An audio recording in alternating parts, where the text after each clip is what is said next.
বেশি সংখ্যক মা বোনেরা দেখা যায়, আর এটা ভালো লক্ষণ।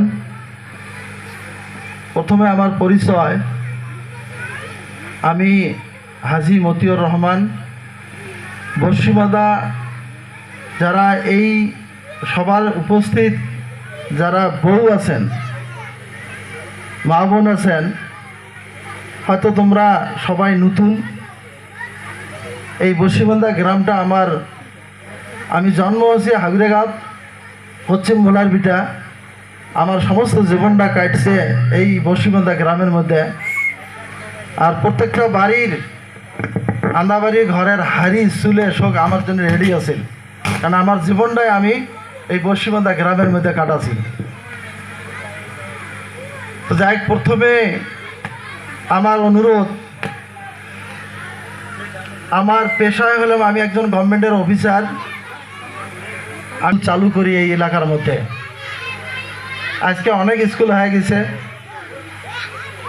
আমি প্রথমে ধন্যবাদ জানাবো আমার আকাশ ভাই এবং সম্পূর্ণ স্কুল কর্তৃপক্ষকে, যে আমার মতন একজন নগণ্য মানুষ, আমার পেশার মধ্যে কোনো মিল নাই, তথাপিও আমার আকাশ ভাই এই প্রোগ্রামের মধ্যে আমার 2 ক্লাস উপরে ছিল, তো একসঙ্গে আমরা জীবনযাপন বা পড়াশোনা করছিলাম ছাত্র জীবন হিসেবে।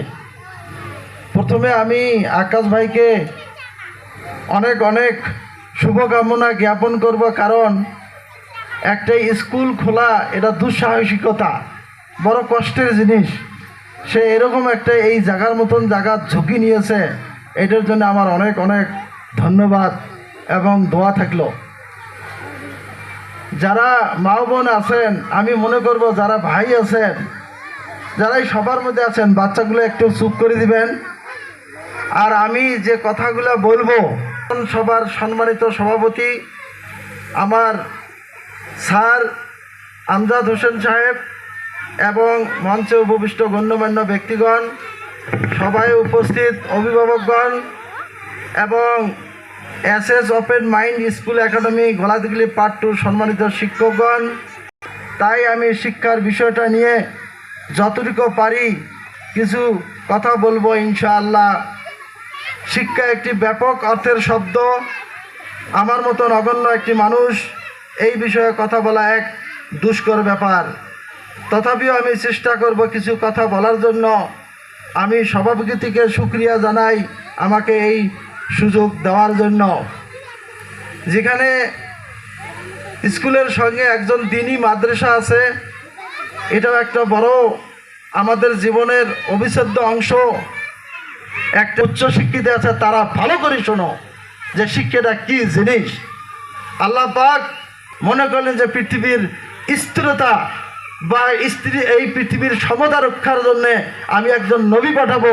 সেই নবীকে আল্লাহ পাক প্রথমেই কি করা হয়েছিল, যে এই নবীকে শিক্ষিত করা হবে। তখন কোনো স্কুল ছিল না, কলেজ ছিল না, ইউনিভার্সিটি ছিল না, বা শিক্ষার কোনো প্রাধান্য ছিল না। একটা অসভ্যতার যুগ দিয়ে এই দুনিয়া চালিত হয়েছিল। ঠিক ওই সময়ের মধ্যে আল্লাহ পাকের মনসা হলো যে আমি একজন নবী পাঠাবো পৃথিবীকে শিক্ষিত করার জন্য। তাহলে মনে করেন আল্লাহর রসুল কত বড় শিক্ষিত ছিলেন। আপনারা ধরেন এক শিশি আতর, যে আতর, আমার কথা ইনশাল্লাহ বোঝেন তো সবাই। বিশেষ করে আমার অনুরোধ, মা বোনকে